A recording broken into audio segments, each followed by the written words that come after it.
Chicken টিক্কা বানাবো restaurant স্টাইলে। পুরো চিকেনগুলোকে আমি ছোটো ছোটো করে কেটে নিয়েছিলাম।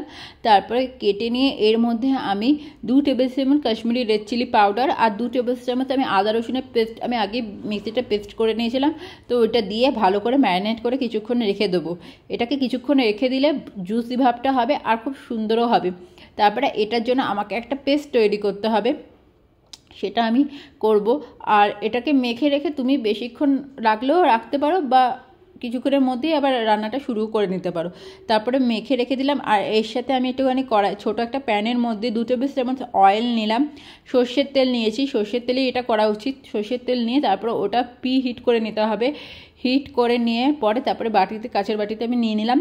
তারপরে ওর মধ্যে 2 টেবিল চামচ আমি কাশ্মীরি রেড চিলি পাউডার, আমি যেহেতু কাশ্মীরি রেড চিলি দিয়েছি কেন ঝাল হয়ে যাবে ওটা, তাই জন্য আর মেয়েও খাবে আমরাও খাবো, তাই ঝাল হয়ে যাবে, তাই জন্য ওর মধ্যে একটুখানি আমি দিলাম ব্ল্যাক সল্ট দিয়েছি। আর একটুখানি আমি দিয়েছি আদা রসুনের পেস্ট, আর তার সাথে কস্তুরি মেথি দিয়ে ভালো করে গুলে নিয়েছি।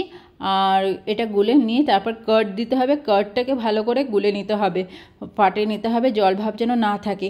কার্ড নিয়ে তারপর ওটাকেও ভালো করে নাড়িয়ে চাড়িয়ে একদম ভালো করে পেস্ট করে দিতে হবে, মিহি পেস্ট করতে হবে। তারপরে চিকেনের মধ্যে দিয়ে ভালো করে কোটিং করে চামচ বা হাতের সাহায্যে যেরকম যার ইচ্ছা ওরকম করে হাতে পেস্ট করে লাগিয়ে দিতে হবে। আর সুন্দরভাবে কোটিং করতে হবে যাতে মানে কোটিংগুলো একটা পরপর না লেগে থাকে, গায়ে লেগে থাকে।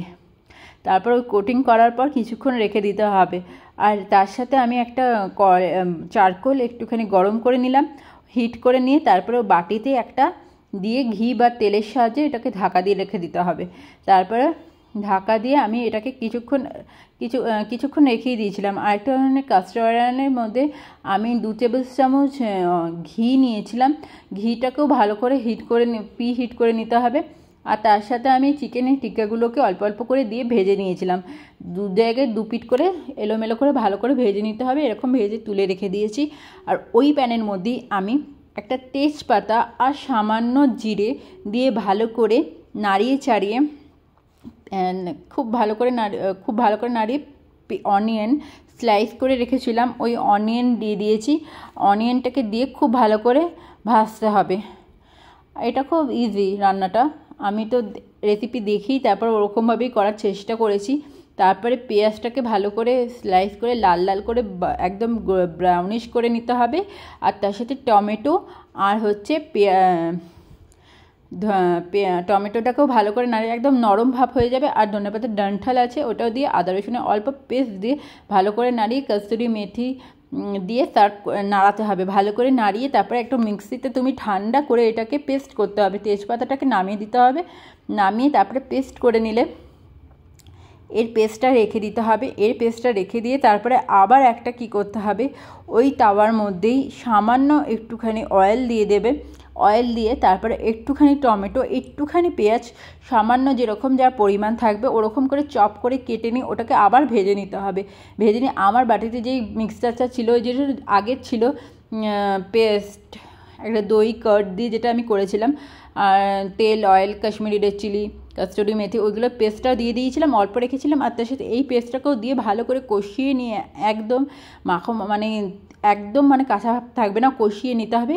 তারপরে গ্রেভিটা রেডি হয়ে যাবে। আর সল্টও দিয়ে দিয়েছিলাম। তারপরে পুরো গ্রেভিটা একদম ঢাকা দিয়ে রাখা যায়, একটা কিছু গোটা গোটা থাকবে না, অল্প থাকলেও কিছু না হবে না। চিকেনের টিক্কাগুলো সেরকম করে আমি সেঁকে নিয়েছিলাম এপিট ওপিট করে। তারপরে সেঁকে নিয়ে তারপরে এগুলোকে ছোটো ছোটো পিসগুলোকে এর মধ্যে দিয়ে দিতে হবে। তারপরে অনেকক্ষণ নাড়িয়ে নাড়িয়ে কষিয়ে নিতে হবে।